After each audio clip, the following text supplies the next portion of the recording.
Welcome back, guys. Sorry about that little interrupt. So, like I said, network attached storage devices, external hard drives that are networked. Some have an FTPD running on them, which allows anonymous read and write access. Disable it at all cost. And if you use your NAS for your local network, which that's probably what I'd use my NAS for, like I would buy a NAS, a powerful one or whatever, that can support multiple drives, and I'd probably have like a 16 terabyte NAS that I can connect to from all my computers, and I'd have it mounted as a remote destination on my laptop. That shouldn't be public. That NAS should not be public. And on top of that, the username and the default password should be changed as well. Even on LAN, people have a tendency to not like to do work. Who likes homework? I don't. But the thing is when it comes to one of your products or one of your things running on your network or whatever, you have to configure it. You have to. Just take that extra mile and just configure it properly, and you'll get the best out of it. Me, it would probably take me 20 to 40 minutes, okay, around there, to fully configure this, so I do not get any exploitations whatsoever. And I can have a stable and secure networking experience from the trusty 2-wire. I would make sure that this is blocking ping, which it has that function. I make sure that it's dropping packets, has that function too. And I would also disable certain incoming protocols, such as net bias. Disable that as well. So, whatever device you have on your whole network, it can be public. Computers, Windows computers, they have RDP, right? Yeah. And the thing is RDP is enabled by default on your computer. If you have Windows XP, Windows 7, Windows 8, Windows Vista, and you have UPnP from a crappy router like the Westel, that could potentially allow us to remotely be able to access your computer and see your screen and get on your computer. Also, I'm going to list software that is a no-no, okay? FTP is a no-no. Get it off your network. Don't use it. I personally use a very secure FTPD. It's a VS FTPD, and it's pretty locked down, and it's firewalled to only my MAC address on LAN networking. So I only use it on the LAN network, and also it's firewalled down. I can take the risk on that part because it's on LAN, it's behind NAT, and you have to have my MAC address and my LAN IP address to even connect to it. And on top of that, it has a throttle on it, so you can't brute force. I can also enable SSL on FTP if I wanted to. But FTP in general is a no-no. So, if you have that service, get rid of it. Use SFTPD, which basically uses the SSH protocol, and it comes with OpenSSH. So FTP is a no-no. Another one that I see a lot, Telnet. Telnet is like the old version of SSH. Get rid of it. Do not use it. Telnet is another no-no. And want to know something funny? A lot of high-end Cisco switches, cost $4,000 and up or whatever, have a telnet daemon running on them by default. And a lot of networkicians don't know it. Big corporation networks have these really good Cisco switches that have telnet enabled by default. And the default password is Cisco. Default username is Cisco. Basically, I've seen lots of people get millions of business Ciscos, which are on good 100 meg and up internet, static IPs and all that, because usually you see these devices in high corporate businesses. I see a lot of people use Ciscos. I had somebody I know that had 10 million Ciscos, okay?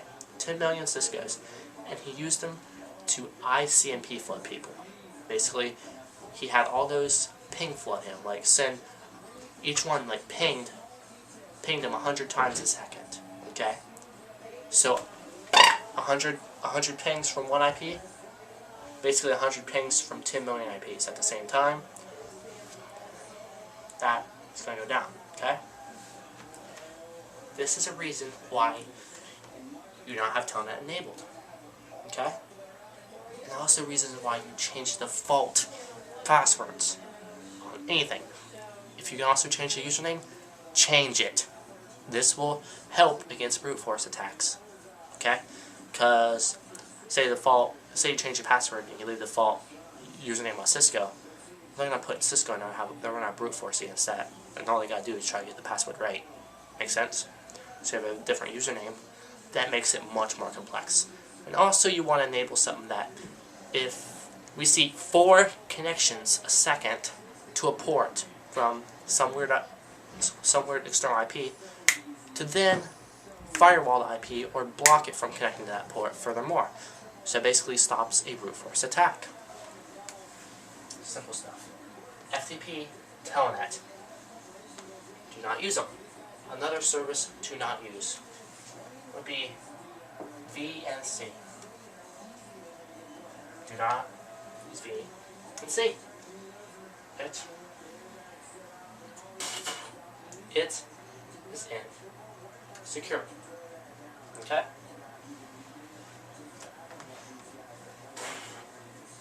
I used to have a VPS that had a GUI, a KDE, and I had VNC on it, and it was easily exploited. I had a 50 gigabyte VNC connection log from a brute force. What that caused my server to do is my server crashed because the hard drive was maxed out. I was like, why is my hard drive maxed out? We looked into it, and the VNC log was just phenomenal. The VNC log was like my entire VPS hard drive. That caused my server to crash. And along that, they got access to the VNC. So I'm telling you, you must implement a firewall. I run IP tables on Jetstream. So then we have the 2-wire that has NAT, and it has full SPI packet filtering. Along with that, it blocks SYN floods, UDP floods, ICMP floods, you name it. It even blocks port scans, okay? And then on top of that, I have Jetstream firewalled. So 2 layers of protection. And along with that, the ports are open, I enable a throttle. Basically, if you hit the throttle, which means you're trying to either flood it, DDoS it, or try to brute force or something like that, or just bring the web server down, it will then drop packets. Okay? You guys need to implement the correct solutions to things, okay? If you want the cost networking to secure your stuff, head over to our website at home.gtaxl.net. Okay? So these are 3 sources you must disable. Okay, I'm telling you, do not use them.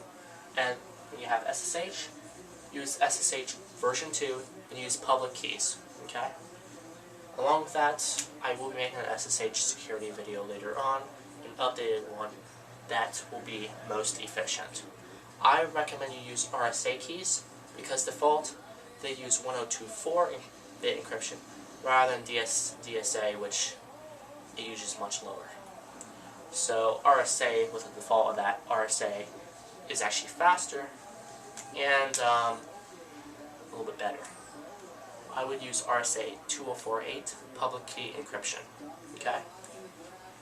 Now, for printers, the password my printer has, obviously, a password. It has Telnet on it. It has all that.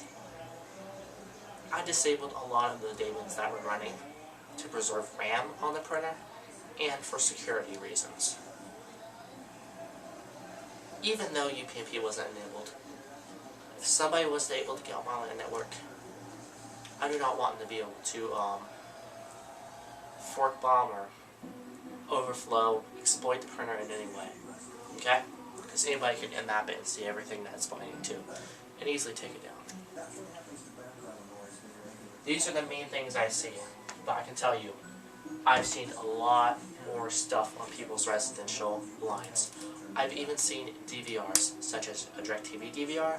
I've seen TiVo boxes, and with that, I was able to watch anything I recorded. I was even able to change channels and view it live. Once again, this is why you need to know what's on your network and if you need it and how to secure it. Okay? A lot of new DVRs are getting networked so they can have widgets, so they can access content instantly, gather weather, gather information like guide information, etc. But along with that, UPnP might be on your router. Disable it. This is why people like us like UPnP, because these devices on people's home networks you can connect to and alter and have a little fun. We was able to change their channels. We were just scrolling through their channels, okay? And they had DirecTV. And they had the full HBO channels, they had the Playboy channels, they had it all. So we recorded a few Playboy channels for them. This is why you need to secure your DVR, okay? Anybody can go in to your DVR and delete your recorded shows. Or they could use that DVR, maybe that DVR runs as SSHD for admin rights, or maybe you have for tech support rights or something like that. You know, tech support guy wants to fix the DVR or something. There might be a hidden SSHD on that DVR that you can enable. And when that SSHD, you can tunnel off of their internet. You can have full access to the DVR box. All yours. Do what you want to. I've also seen Vonage phones.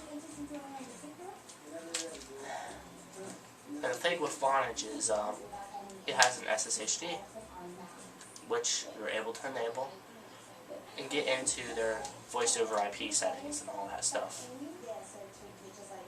You guys need to know what's on your network and how to secure it. That's all I have to say about that. I'm going to tell you how to secure your Wi-Fi network. We talked about remote attacks. This is where somebody can scan IP ranges, pick up yours, scan some common ports, see your NAS, FTP server, your router user interface, your security camera systems, your DVRs, anything they want to see, it's theirs. A lot of Comcast business gateways have Telnet and SSH running by default on these Comcast business gateways. And, of course, they all have default passwords. Since all these Comcast gateways have an SSHD running, you can get into it and tunnel off their internet. With this tunneling, you can basically, it's kind of like a VPN. You can connect to their local IP addresses from your web browser. And say they didn't port forward something, you know. You could basically see their entire LAN network with it. And you can use their IP address on the public internet. That is not secure at all, is it? No. That's why if you have a Comcast business gateway and you really need the SSHD, change the username and password. Okay? But I'm pretty sure you might not need the SSHD running off the Comcast gateway, and if you really did, you'd probably connect to it via LAN. Firewall it from the public internet. I have seen a crap ton of stuff. This is just some of the major things that we see billions of, okay? If you want to see some of our discoveries, you're going to have to see the next videos, which you have to have full GTAXLnet DEFCON access. To get DEFCON access, head over to our IRC network at irc.gtaxl.net. SSL port 6697. Okay? That is 6697, okay? That's not 6. Okay? So head over to our IRC network and become part of that part. And then pound DEFCON. You have to be registered to GTAXLnet. Now let me give you some hints on securing your Wi-Fi network. Okay? Told you, you change all your default passwords on the router, default username, remote access, make sure you're dropping rather than rejecting, block ping, disable UPnP, all that stuff, all that simple stuff, okay? Now, say you live in town, Wi-Fi, anybody can bounce off your Wi-Fi, okay? Anybody can use your Wi-Fi, okay? I've been to many towns where I've used people's internet, and I loved it. So, this is why you must secure your Wi-Fi. First off, change the default SSID.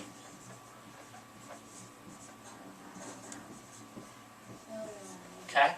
Or better yet, hide the SSID. Okay? Next thing. Change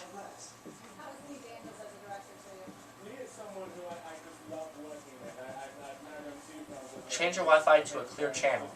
You can use something called Insider and SSID ER to see what Wi-Fi channels, the default one is 6, is clogged up. And then you can use the clearest Wi-Fi channel to have an efficient Wi-Fi signal, an efficient Wi-Fi bandwidth. There are channels 1, 6, and 11 that do not overlap.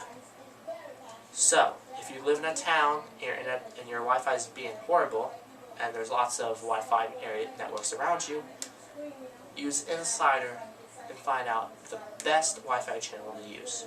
This was just a tip. Use WPA Personal. Okay? Use a secure passphrase. Disable guest network.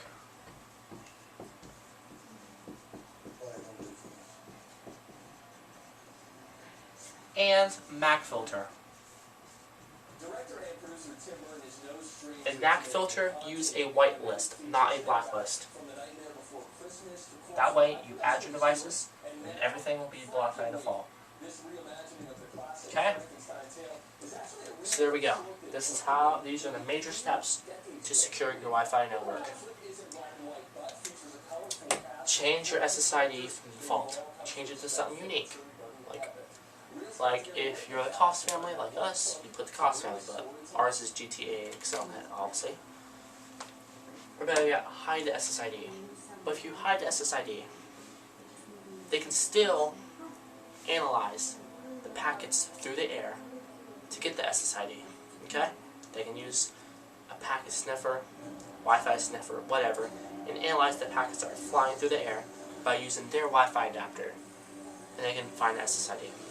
So, this, actually hiding the SSID, it's not really that effective, but people that just drive by, usually, if they see an open Wi-Fi network, they're going to connect to it.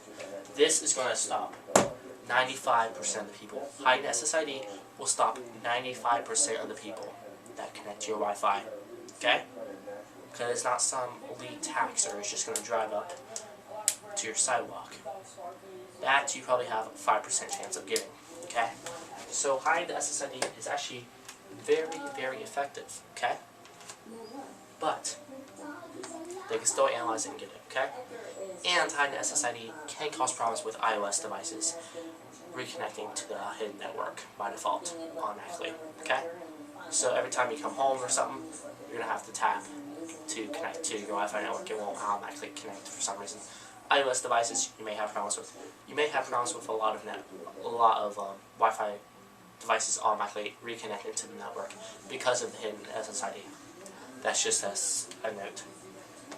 Change to a clear channel. That is just a tip to improve your Wi-Fi. Right now, our Wi-Fi is on channel 11. The thing is we live out in the country. There are no Wi-Fi networks around. I mean, yeah, across the street, but across the street in the country is quite a distance, and there's not no Wi-Fi interference. Although we do have cordless phones, so I might consider changing back to channel 6 because no Wi-Fi areas in the network, and it'll still be a clear channel due to that reason. Use WPA2 personal, not WPA. Use WPA2 personal, okay? If you're a business, use WPA2 enterprise. Do not use WPS. Do you know that smart connect button? You just press the button on the router and then you go over to your laptop and press the button. Do not use that. That is hugely insecure, and a lot of them have 4-digit pins or whatever. And those pins can easily be cracked. Disable WPS. Do not use that authentication at all. That was a now clear message. Use a secure passphrase. Don't just set your Wi-Fi password to bear or something dumb like that. Kyle, you're going to change your password now, aren't you? Disable guest network. Kyle Roar, he has a guest network. I don't know why it's running. And of course, that guest network, it doesn't have a password set on it by default. You shouldn't have a guest network. I mean, I don't know why you'd have a guest network, because not unless you have a certain VLAN or something. Just don't have a guest network running, okay? So disable the guest network, or disable that second SSID. It will help against interference and connection drops. Kyle Roar, you know how your iPod keeps disconnecting? It's probably because that guest network is interfering with it. I bet so. MAC filter and use a whitelist. MAC filtering means you can only connect to that Wi-Fi access point if your MAC address matches up. This is where you take the MAC addresses of your devices, add them to the whitelist, click apply, and then only your devices can connect to that Wi-Fi network. Be warned, whenever you want to connect a new device, you must get the MAC address and then whitelist it. Whitelist is the most effective. Using the blacklist, not effective at all. Use the whitelist schema. This 2-wire right here features all of these security mechanisms. Another reason 2-wire just works. It does. 2-wire, it does everything we need to do, really. I just wish it had 10 gigabit Ethernet. Well, not 10 gigabit. I wish it had gigabit Ethernet and 802.11n. That's something that 2-wire needs. But 2007 hardware, not gonna have it. Yeah. Shoot, even this Westel I just got doesn't even have that. But yeah, those are the major steps to secure your Wi-Fi network. Okay. So I've went over these major steps. You want to make sure you're definitely secure from remote, from the internet. Okay, because people can port scan IP ranges and be watching it through your security camera right now. They can. And I'll tell you, if we come across your IP address, we can alert you about it, okay? And we can send you an email and be like, hey, these are your faults. We're the Big Cost Networking DEFCON team, and what we do is we scan the internet for vulnerabilities. Sometimes, though, we like to have fun. So this is why you must act and secure your network, your residential network and your business network. My school has many flaws. I do not like my tech team at school. I have complications with them. I do not like them. They're mean. They're rude to me. and I just think they're noobs because they're noobish at their things. But enough with that. I scanned their LAN network from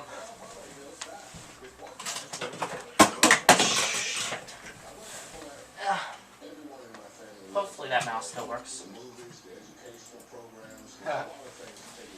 I've had mouses fall off my desk all the time. That's why you have to have good hardware. I have scanned, a lot of people follow me. I have scanned the school's LAN network from this iPod. I wish I could get Nmap on it, but I have a tool that does pretty well. I scanned their Wi-Fi network and I found all their switches and everything. Well, I scanned their LAN network.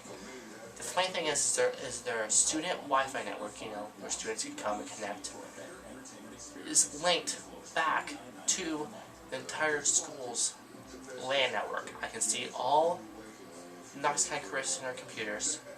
I can see all the laptops. I can see all the MacBooks, all that stuff, okay?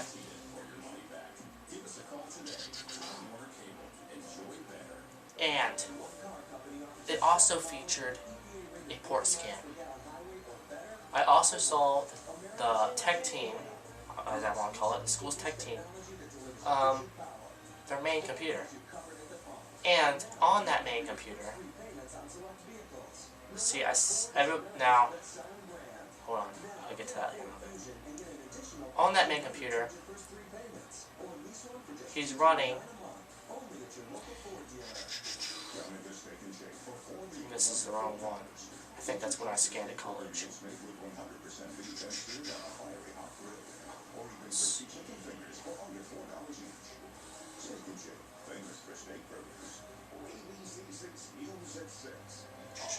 Hopefully the battery doesn't bother me.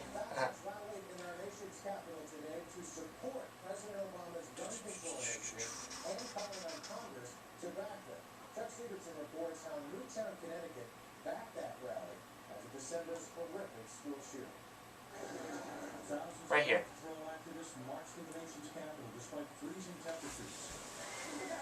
I was able to see all his full information about his Mac, and along with that, he was smart enough to block ping, but he wasn't smart enough because of ARP, Address Resolution Protocol. And on that, he ran, what's that say, guys? He ran a VNC server, he ran an RDP, a file sharing server,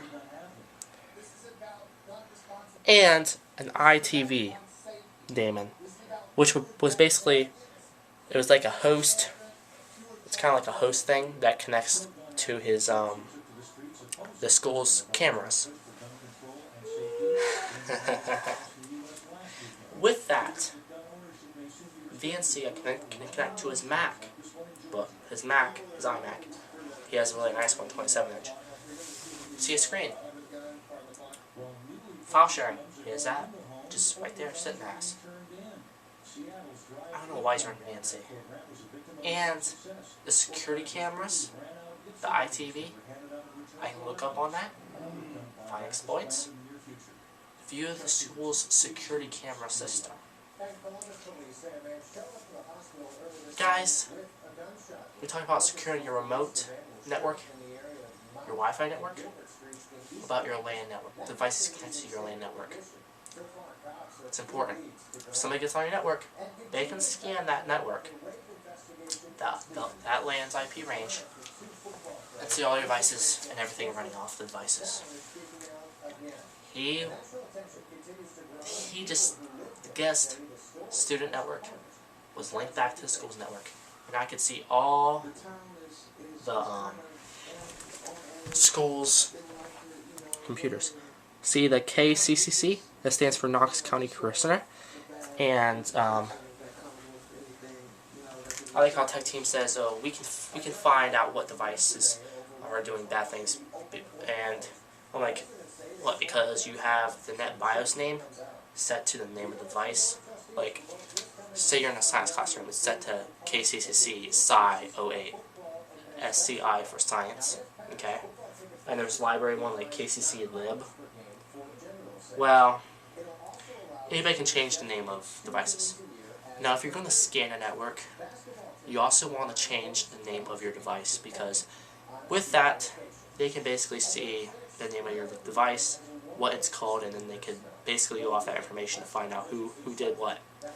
Mine is right there, sadly, GTAXL iPod. Okay? That needs to be changed. Definitely. But I'm not going to go into that.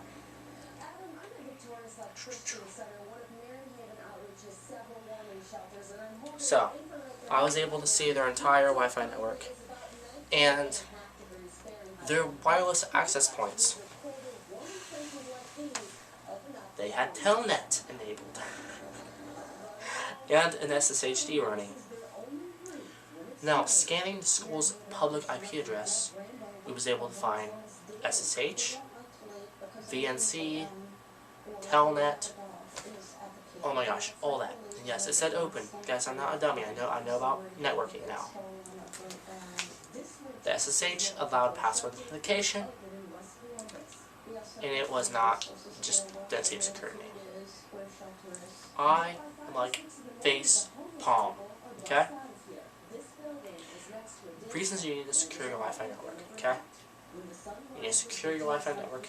If you're having a guest Wi-Fi network, don't have it linked back to the entire corporation's network.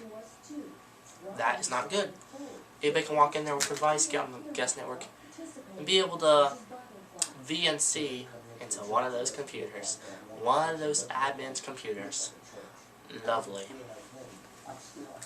Do not get me started on the school's network attached storage device, which is the backup system. Now, hope you guys enjoyed this segment on securing your network. Securing your network is definitely a mission critical thing to do, and even if you're residential, anybody can get on your network, see your security cameras, all that. So if you don't know how to secure this stuff, you can contact us and we can scan your networks. We can do a full-on security test against your network and tell your vulnerabilities, and we can even TeamViewer you and fix them. TeamViewer is a remote administration tool where we can basically connect to your computer, move your mouse, and basically do the work for you and secure your stuff. Now, we can offer this service at a low price of $45 for a network audit. Okay? What we can do is we can secure your business and your home internet. Make sure your LAN network's okay. We can do all that. Okay? We have the best devices, the best tools available. And the funny thing is half these tools are free. That's why anybody can do it. Anybody can get into your network. Watch out for your security cameras. Those security cameras, call them insecurity cameras. Okay? So we can offer this service to you for $45 if we see 3 or more vulnerabilities. Okay?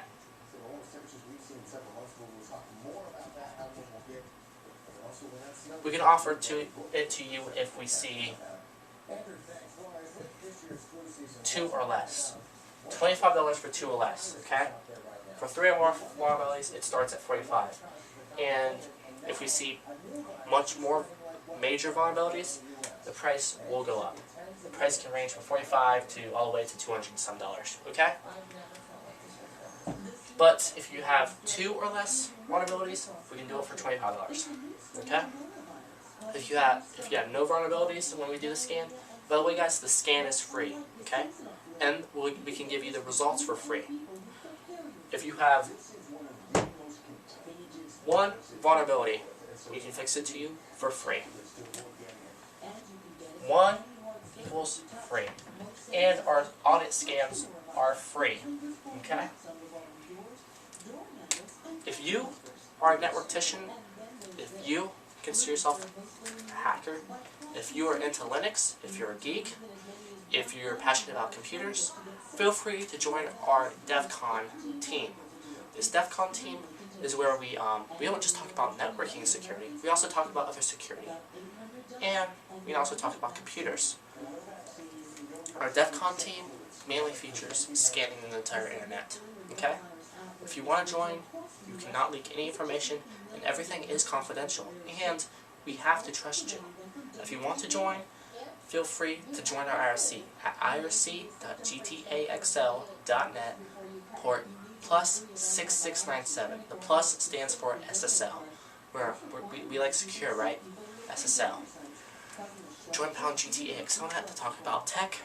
Join DEFCON if you're interested in joining our security team or our hacker team, whatever you want to call the team, because we do some gray hat stuff every now and then. Well, we do a lot of gray hat stuff. We also do some white hat stuff, like helping people out, because we want them to feel confident. We like to make money as well, right? Who doesn't like to make money? So, these are the services we can offer to you. 1 vulnerability, we'll fix it for free. 2, we will fix it for $25. If you have 3 or more, $45, and it goes up the more major it gets.